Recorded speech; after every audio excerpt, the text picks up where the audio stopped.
নির্বাচন নিয়ে সরকার চাপ দিলে পদত্যাগের হুমকি সিইসির। ভোট কেন্দ্র দখল করতে এলে দাঁত ভাঙা জবাব। কোনো ষড়যন্ত্রই ভোট বানচাল করতে পারবে না, হুঁশিয়ারি স্বরাষ্ট্র উপদেষ্টা। প্রগতিশীল চিন্তাকে ভিন্ন খাতে নিয়ে উগ্রবাদ ছড়ানোর চেষ্টা হচ্ছে, মন্তব্য মির্জা ফখরুলের। উপদেষ্টারা অনেক ক্ষেত্রেই অসহায়, সবকিছু নির্ধারণ করেন আমলারাই। 3 দিনের সফরে ঢাকায় পাকিস্তানের উপপ্রধানমন্ত্রী। কাল প্রধান উপদেষ্টার সাথে বৈঠক। মার্কিন শুল্ক আরও কমানোর চেষ্টায় সরকার, জানালেন প্রেস সচিব।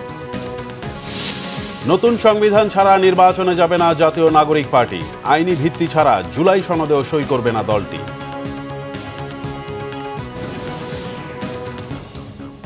দেখছিলেন ক্রাউন সিমেন্ট সংবাদ শিরোনাম, এবার বিস্তারিত।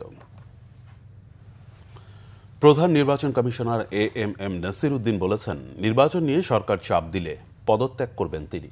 সকালে রাজশাহীর লোক প্রশাসন প্রশিক্ষণ কেন্দ্রে নির্বাচন কর্মকর্তাদের সাথে মতবিনিময় সভায় তিনি একথা বলেন। এ সময় সিইসি আরও বলেন, যারা ভোট কেন্দ্র কিংবা ব্যালট বাক্স দখল করার স্বপ্ন দেখছেন তাদের স্বপ্ন কখনোই পূরণ হবে না। নির্বাচনের সময় সেনাবাহিনী সহ অন্যান্য বাহিনীকে এ বিষয়ে সতর্ক থাকার আহ্বান জানান তিনি। সংবিধানে পিআর পদ্ধতিতে নির্বাচনের কথা নেই বলেও জানান সিইসি। ভোটের সরঞ্জাম কেনাকাটা চলছে। খসড়া সীমানা নির্ধারণ নিয়ে কাল থেকে শুনানি চলবে। বৃহস্পতিবারের মধ্যে শুনানি শেষ করার পর নির্বাচনের রোডম্যাপ ঘোষণা করা হবে বলেও জানান প্রধান নির্বাচন কমিশনার।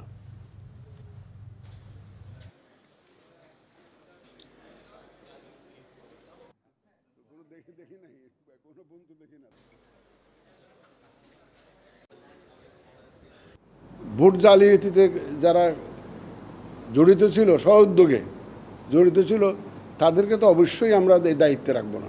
আমার বিশ্বাস আমার অফিসাররা আগের মতো সেরকম আগে করেছে, যেহেতু আগে চেয়েছে, আগে নির্বাচন কমিশন থেকে অনেকে চেয়েছে, আগে সরকার চেয়েছে, কিন্তু আমাদের তো এখন সেরকম কোনো সমস্যা নেই। আমাদের এখানে এই সরকার তো এ পর্যন্ত তো চাই নাই, এ পর্যন্ত তো চাই না, আমাদের বলতে দ্বিধা নাই। যেদিন সরকার চাইবে সেদিন নাসির উদ্দিন এই চেয়ারে থাকবে না। জনগণ নির্বাচনমুখী হলে কোনো ষড়যন্ত্র কাজে আসবে না বলে জানিয়েছেন স্বরাষ্ট্র উপদেষ্টা অবসরপ্রাপ্ত লেফটেন্যান্ট জেনারেল জাহাঙ্গীর আলম চৌধুরী।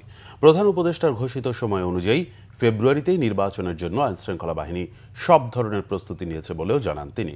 শনিবার সকালে বাংলাদেশ কৃষি উন্নয়ন কর্পোরেশনের বিএডিসি হিমাগার পরিদর্শন শেষে কথা বলেন স্বরাষ্ট্র উপদেষ্টা। এ সময় তিনি জানান, বৃষ্টির কারণে কৃষকের সবজি নষ্ট হয়ে যাচ্ছে, তাই দাম বেশি। পরে এক প্রশ্নের জবাবে তিনি বলেন, সামাজিক যোগাযোগ মাধ্যমে আওয়ামী লীগের নির্বাচন বানচালের চেষ্টা সফল হবে না। নির্বাচনকে কেন্দ্র করে অবৈধ অস্ত্রের মহড়া বন্ধে উদ্যোগ নেওয়া হয়েছে বলেও জানান স্বরাষ্ট্র উপদেষ্টা। এদিকে দুপুরে রাজধানীর দারুস-সালাম থানা পরিদর্শন করেন জাহাঙ্গীর আলম। মিরপুর এলাকায় সন্ত্রাসী কর্মকাণ্ড বেশি হয় এমন কথা উল্লেখ করে তিনি বলেন, আইন শৃঙ্খলা পরিস্থিতি স্বাভাবিক হচ্ছে।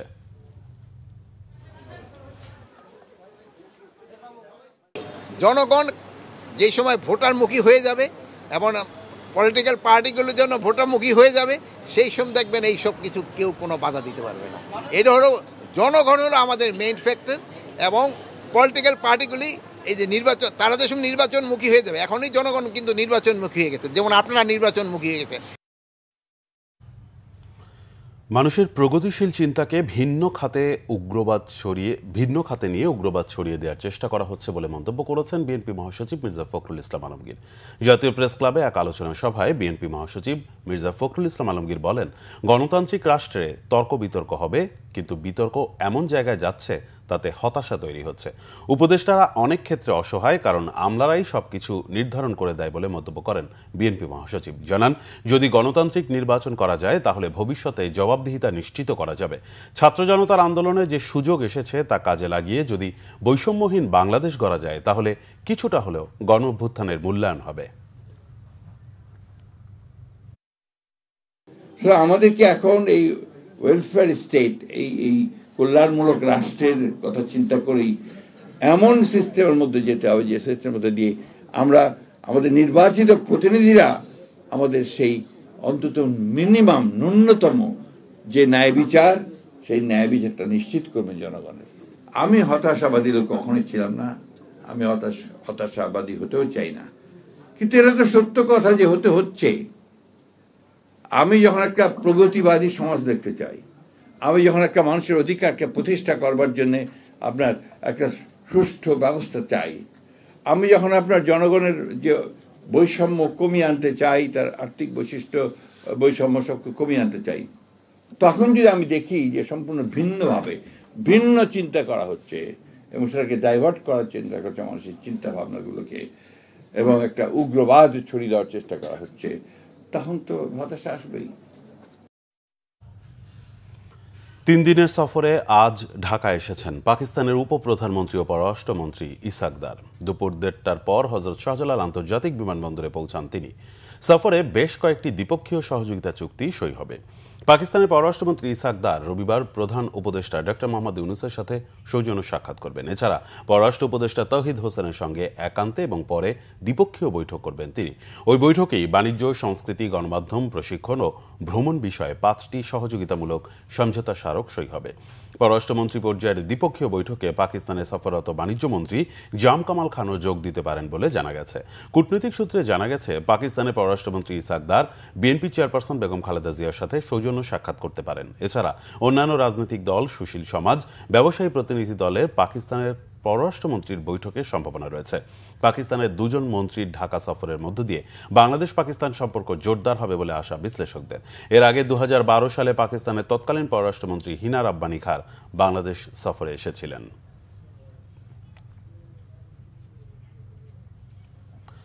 প্রধান উপদেষ্টা প্রেস সচিব শফিকুল আলম বলেছেন, মার্কিন শুল্ক ছিল সরকারের জন্য সবচেয়ে বড় চ্যালেঞ্জ, সেটাতে সরকার সফল হয়েছে। রাজধানীতে এক সেমিনারে প্রেস সচিব জানান, শুল্ক যতটুকু কমিয়ে মার্কিন বাজারে যাওয়া যায় সেটি ছিল সরকারের বড় পরিকল্পনা। অনেকে বলেছিলেন এটা দুর্বল সরকার, ট্যারিফ কমাতে পারবে না। এটা নিয়ে অনেকেই ঘোলা পানিতে মাছ শিকার করতে চেয়েছেন। অনেকে বলতে চেয়েছেন এই সরকারের অবস্থান নেই, দুর্বল, কিন্তু সেটি সঠিক হয়নি। মার্কিন বাজারের পাশাপাশি অন্যান্য বাজারেরও হিসাব কমাতে হয়েছে। শুল্ক আরও কমিয়ে আনার চেষ্টা চলমান থাকবে বলে জানান প্রেস সচিব। ইউএস ট্রেড ট্যারিফটাকে নিয়ে অনেকে বলতে চেয়েছেন যে এটা একটা দুর্বল government, interim government, it's not like a political government না, তাদের কি ওই লেভারেজটা আছে কিনা ইউএসের থেকে একটা বেটার ট্যারিফ টক্সের মাধ্যমে বেটার ট্যারিফটা নিয়ে আসার জন্য। প্লাস অনেকে খুব হাইলাইট করলেন এনডিএ, এবং এটা আমরা বলবো যে পুরো জিনিসটাকে একটা অনেকে এটার থেকে ঘোলা পানিতে মাছ শিকার করতে চেয়েছেন। তো আমরা কিন্তু এই গভর্নমেন্ট কিন্তু প্রথম থেকে কনফিডেন্ট ছিল we can secure a better deal. নতুন সংবিধান ছাড়া নির্বাচনে না যাওয়ার ঘোষণা দিয়েছে জাতীয় নাগরিক পার্টি এনসিপি।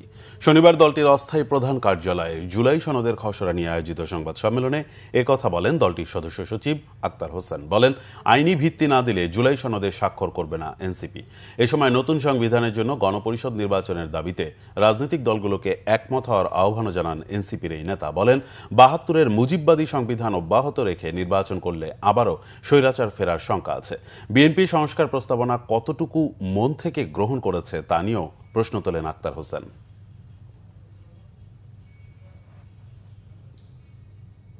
যদি সরকার সামনে নতুন সংবিধানের বিষয়ে জুলাই সনদের বিষয়গুলোকে অপরিপূর্ণ রেখে সেটাকে বাস্তবায়ন না করে নির্বাচনের দিকে অগ্রসর হয়, সেই নির্বাচন বাংলাদেশের গণতন্ত্রকে সুরক্ষিত করতে পারবে না। সেই নির্বাচনে জাতীয় নাগরিক পার্টি অংশগ্রহণ করবে কিনা সে ব্যাপারে আমাদের এখনো পর্যন্ত আমাদের মধ্যে সংশয়ের জায়গা রয়েছে। সংস্কার প্রস্তাবনাগুলোকে বিএনপি আসলে কতটা মন থেকে গ্রহণ করে সে জায়গাতেই একটা প্রশ্ন তৈরি করেছে। এই ছিল এখনকার মতো। পরের সংবাদ সন্ধ্যা 6টায়, এর আগে 5টায় রয়েছে নিউজ টপ 10 দেখার আমন্ত্রণ রইল। এছাড়া বাংলাভিশন সংবাদ ও সংবাদ সংশ্লিষ্ট অনুষ্ঠান দেখতে ভিজিট করুন www.bvnews24.com ও facebook.com/banglavishnnews এবং সাবস্ক্রাইব করুন youtube.com/banglavishnnews। ধন্যবাদ।